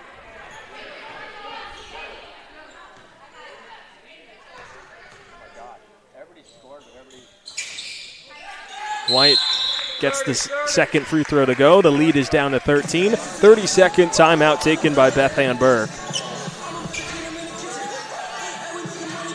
There's been a lot of foul trouble in this one. 4 Eagles are in foul trouble. 3 of them are starters. The other, in Cameron Porter, has had significant minutes off the bench due to the foul trouble, and she also finds herself with 4 fouls along with Hannah Finnerty. Alyssa Rosignol, who has just played 10 minutes for post, the leading scorer on this team. She's got 10 points in those 10 minutes, but the fouls have kept her off the floor. And Naj White, who has been the engine of the offense today, 21 points, 9 for 13 from the floor, 6 rebounds, also has 4 fouls. So the 5-4 post is Nicole Parks, who has just 2 fouls on the afternoon. Jackie Russell, Cameron Porter stays in with the 4 fouls. Jaden Burns is also in as Parks goes across half court, draws a foul against Farrah White.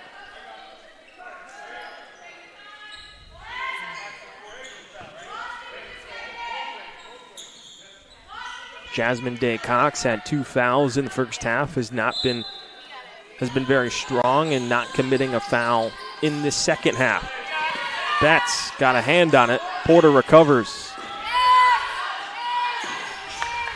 Russell goes inside. Drop pass to Jasmine Day Cox. Kick out to Porter in the corner. Got it for 3. A huge shot from Cameron Porter with 4 fouls. And an over and back is called against Goldey-Beacom.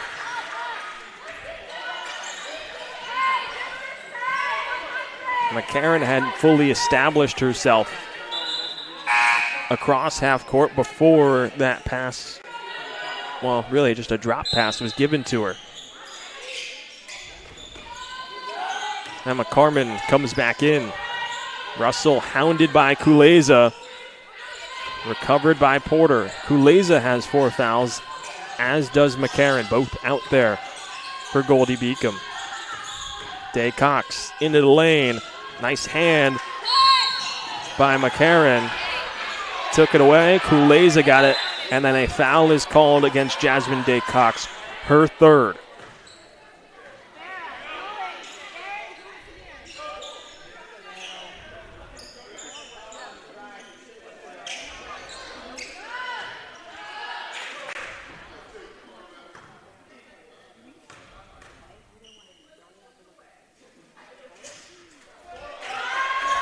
in and out on the first free throw from Kuleza.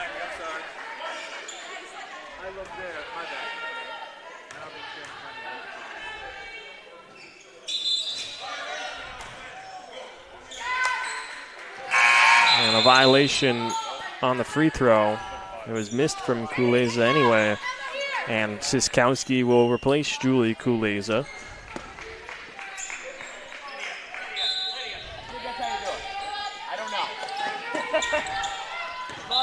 Porter traveled before she took a dribble.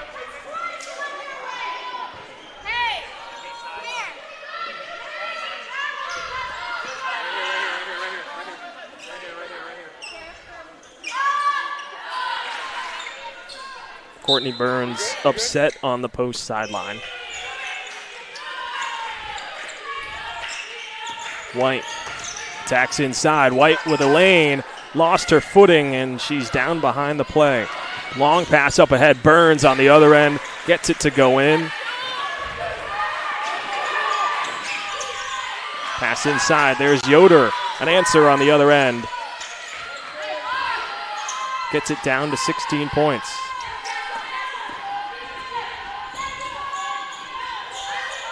White pushing through with a noticeable limp.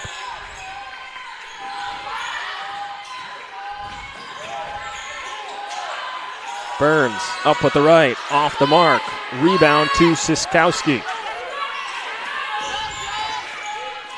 McCarron looking for help. In trouble. Finds Yoder. Goes back inside, up with the right. Gets it to go through contact.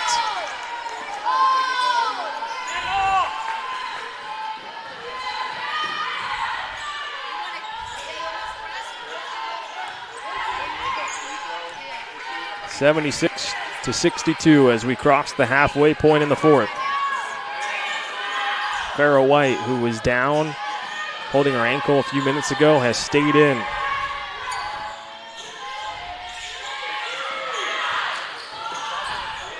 Shot clock down to 3. Russell loses it, and the shot clock violation will give the possession back to Goldey-Beacom, and Farrah White will check out. Julie Kuleza comes back in.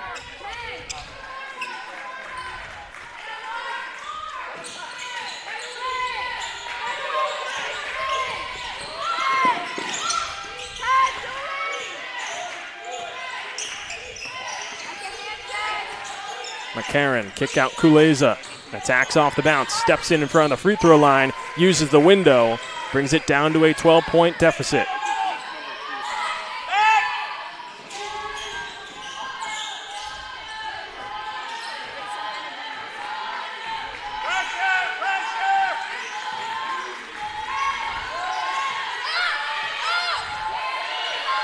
Post trying to take the air out of the ball.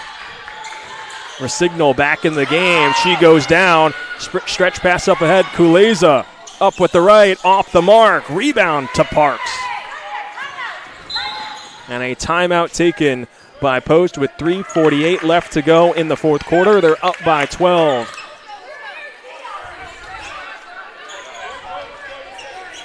(30-second) timeout with 3:48 left to go in the fourth. A 76-64 lead for Post over Goldey-Beacom. The Eagles have led the entire way. The only tie in this game was when it was 0-0 at the start. The largest lead was 19 points in the third quarter. Goldey-Beacom has competed. They've gotten it down to 10 multiple times, but haven't been able to get it back into single digits. The Lightning are in the bonus in this fourth quarter, the double bonus, I should say. The next foul against the Lightning will put Post into the double bonus.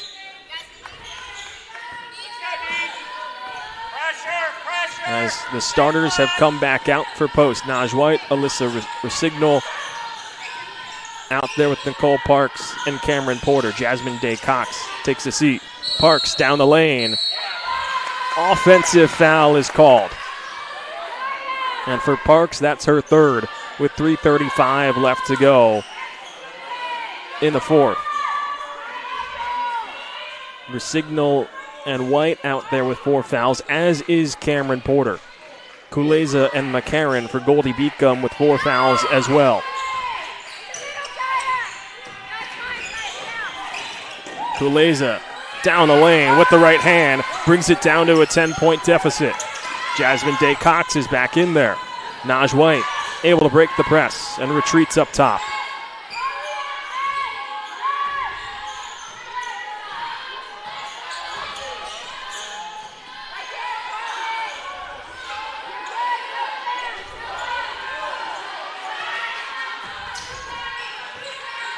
Down to 6 to shoot. White spins away from Kuleza, fades at the block, and a strong jumper from Naj White. Kuleza, kick out, Siskowski, corner 3, off the mark. Offensive rebound to Yoder, slips it back out. Siskowski cutting to the lane, that won't go. Tapped around, it controlled by Jasmine Day Cox. Naj White will slow as she comes across half court.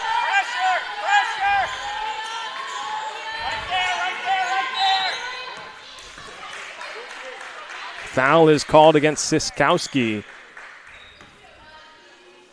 for a reach-in, and that will send Naj White to the line.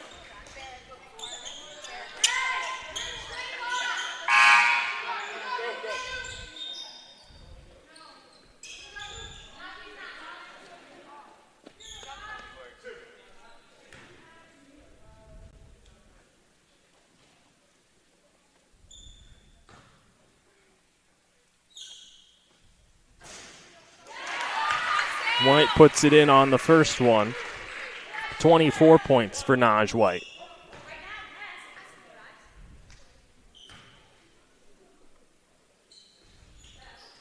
And that one's pure. Goes 2 for 2. Lead back up to 14. 2:25 left to go in the fourth quarter. Kuleza draws a foul against Parks, and she'll go to the line as Parks picks up her 4th.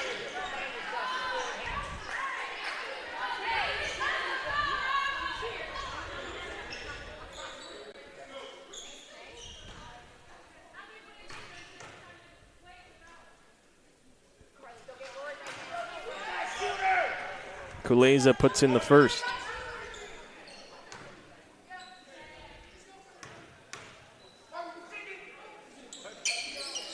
And Kuleza goes 2 for 2 at the line.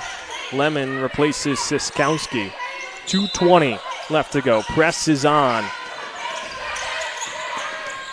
Naj White able to escape the pressure and comes across half court. So much speed from White. Has the ball handling ability as well. Able to shift through the gears and come across half court as we're under 2 minutes to go, under 10 on the shot clock. White with 5. Slip pass for Signal. The lob to Parks, gets it back, has it blocked. Ball is loose, controlled by Zimbardo. White trying to push it up ahead, has it knocked back to her by Porter. Farrah White into the lane, and a push is called against Porter. That's her 5th.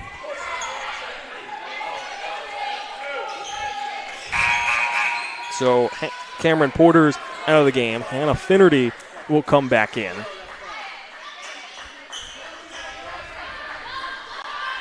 Going to the line will be Farrah White with 1:42 left to go.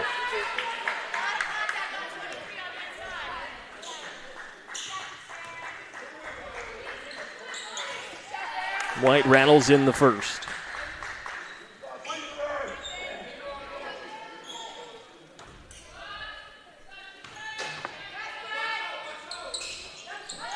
Second one is nothing but net for Farrah White. She's 7 for 8 at the line on the day. Finnerty across to White. And Naj White comes across half court.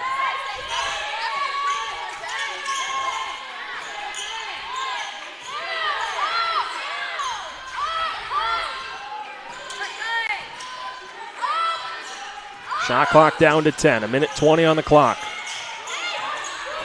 White down the lane. Naj White off bounce, can't finish. Farrah White the rebound. Numbers with Naj White down behind the play.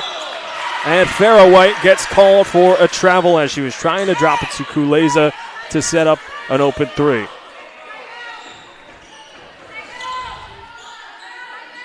And a timeout taken by Goldey-Beacom and head coach Bethan Burke with 1:10 left to go in the fourth.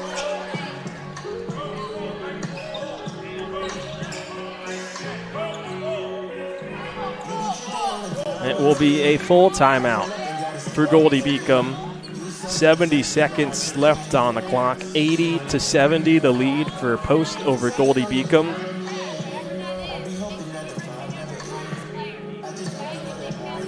The Lightning have stayed competitive throughout the whole game,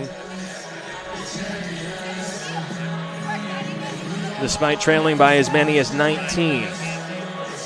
Post has dealt with foul trouble the entire day. Alyssa Rosignol, leading scorer on this team, has only been on the floor for 14 minutes total due to foul trouble. Had 2 fouls in the first half, didn't see her for the entirety of the second quarter. Picked up an early third in the third quarter. She was out there for maybe a minute and then had her fourth not too long into the fourth quarter. So she's been out there with 4 fouls. Hannah Finnerty, Nicole Parks, and Naj White also with 4 fouls. Jasmine Day Cox has 3. Cameron Porter's been knocked out of the game with 5 fouls. Meanwhile, for Goldey-Beacom, Julie McCarron, Julie Kuleza have been going with 4 fouls for quite some time. McCarron not out there. Naj White's pressured. Nearly had it taken away by Carly Lemon. Foul is committed by Katie Yoder. That will send Naj White to the line. She's 4 for 5 at the stripe this afternoon. 25 points, 10 for 15 from the field.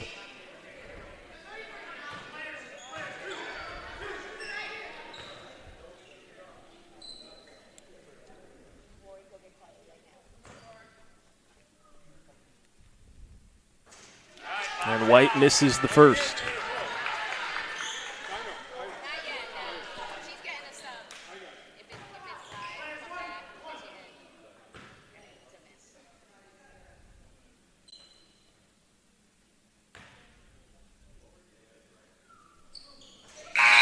Puts in the second. Siskowski comes back in for the three-point threat.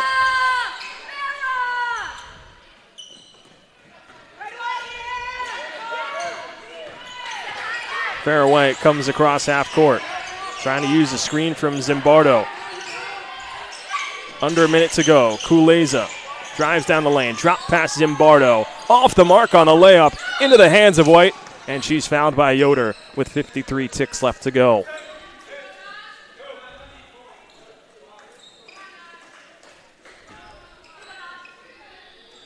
And so Naj White will go back to the line. Went 1 for 2 on her last trip.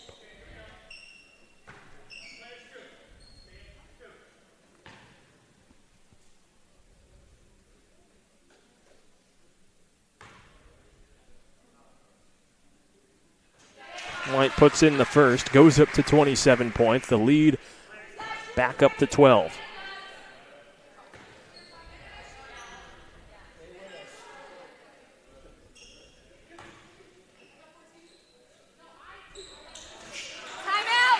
White puts in both.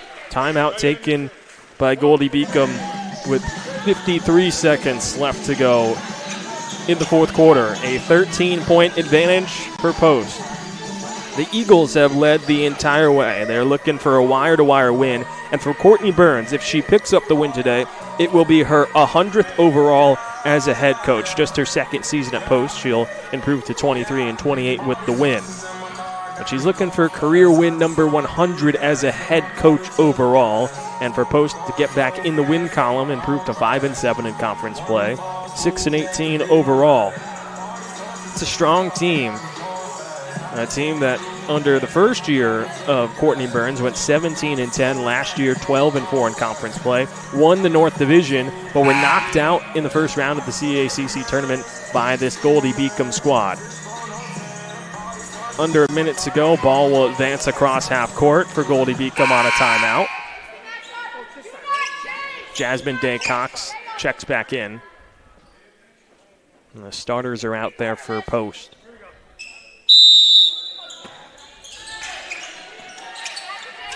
Kuleza gets the inbound. Drop pass. Yoder puts up a three. That's long. Need a different club. Race for the ball. Zimbardo can't pick it up. Goes out of bounds. Carly Lemon will come in. She replaces Rory Siskowski. Lydia Betts also comes in, replaces Gaia Zimbardo. And a timeout will be taken by Post to advance the ball across half court. That's a 30-second timeout. Julie McCarron will also check in, 45.5 seconds to go. Of course, following the conclusion of this one, it's a Saturday doubleheader, so the men's teams of both of these schools waiting to get going. The Goldey-Beacom men's team is in the far side from me, near side for the camera. You can't see them. From the angle we got, it'd be in the far right bottom corner. The entire Goldey-Beacom men's team is crowded together, waiting outside their locker room just to get warm-ups going. Tip-off for that is set for 3 p.m. That'll certainly be later than advertised. Finnerty on the inbound, gets it to Naj White. She's fouled by Farrah White. And Naj White will go back to the line once again. 7 for 9 at the stripe. 28 points.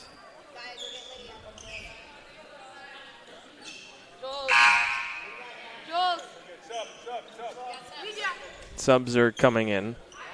McCarron, Betts, and Lemon check out. Siskowski, Zimbardo, and Kuleza back in.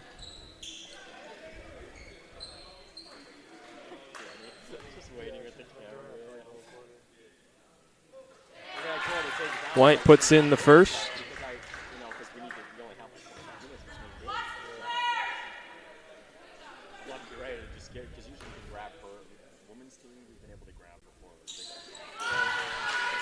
And that one goes in from Naj White again.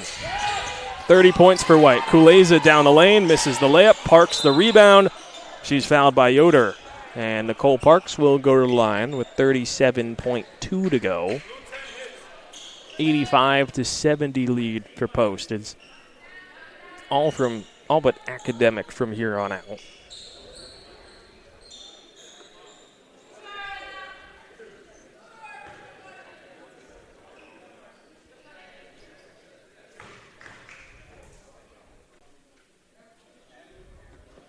Parks puts in the first free throw. Nicole Parks just a 55% free throw shooter on the season.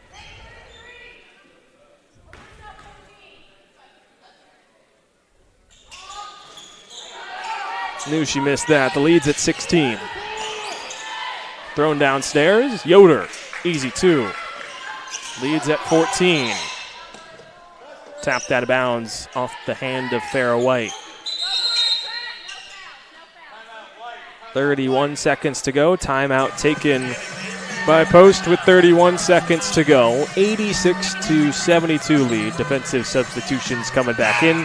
Lydia Betts, Julie McCarron, and Carly Lemon for Goldey-Beacom. And now it transitions into a full timeout with 31 seconds to go. 86-72 the lead. Both teams in a double bonus.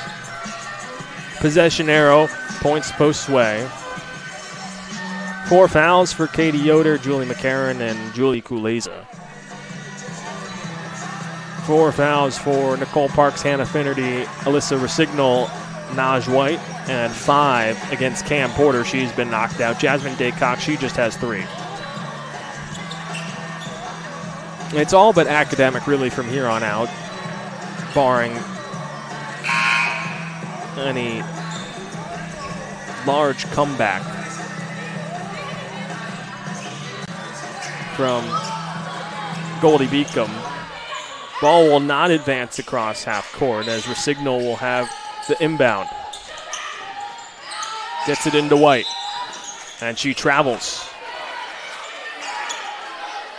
Shot clock is off now. Kuleza, Siskowski come back in. Zimbardo will not come back in. Betts will stay out there with 23.9 seconds to go. Kuleza, the inbound, lobs it up top. Betts. Downstairs, Kuleza working against Day Cox, lays it off. Betts off the mark. Parks the rebound. Up ahead to Finnerty, and they will not foul from here on out. Finnerty will dribble it out. The Eagles will improve to 6 and 18 overall. Goldey-Beacom will fall to 7 and 17 on the season. Naj White, 30 points, leads the way for a 14-point win for Post over Goldey-Beacom in the first half of the doubleheader this afternoon. The men's teams storm out onto the court. They'll be getting set to go in the second half of this doubleheader between Goldey-Beacom and Post. It's an 86-72 win for the Eagles. They get back in the win column. Meanwhile, for Goldey-Beacom, their losing skid falls to 4 games, and they drop to 7 and 17 overall in the season, 4 and 8 in conference play. The Eagles up to 5 and 7 in conference play. Up next for these two teams, Tuesday trips back home for Goldey-Beacom, on the road for Post. The Eagles will be taking on Felician, the team they beat earlier this year, 79-64 at home. And the Eagles have won the last 2 meetings. Meanwhile, for Goldey-Beacom, they'll be at home against Chestnut Hill, their penultimate home game of the season. They'll be taking on the Griffins, who are 3rd in the South Division, 12 and 11 overall, 8 and 3 in conference play. And the Griffins won the first meeting 76-63 at home, and have won 10 of the last 11 meetings against Goldey-Beacom. Felician is just 1 game behind Post in the North, 3 and 8 overall in conference play.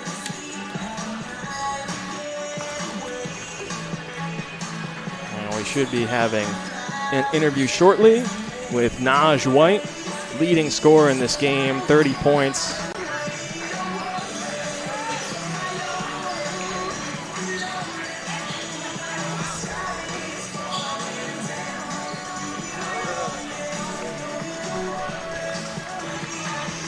White went 10 for 15 from the floor. We'll be having her in just a moment.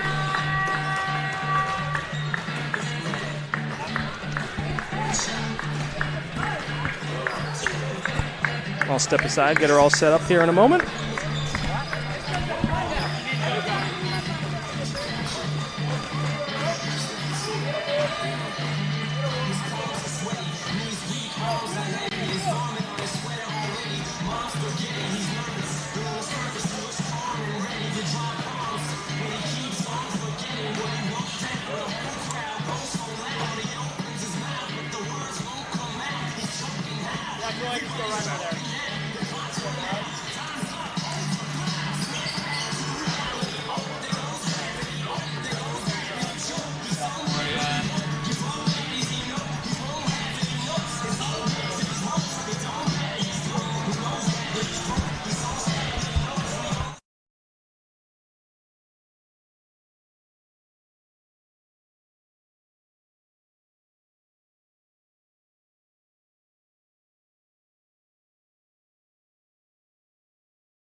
Matt Scalzo alongside Naj White following the 86-72 win over Goldey-Beacom. Naj, you finished with 30 points. You also dealt with foul trouble throughout most of the game.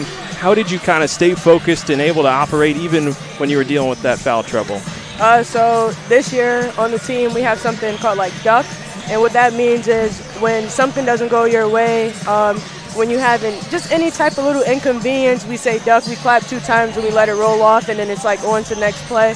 And then when I was in foul trouble and, I had to go on the bench and stuff, it was all about cheering the people on the court on and, just staying positive. This Goldey-Beacom team, one of the top 3-point shooting teams in the conference. What was Coach's message coming into today, and how did you limit them offensively?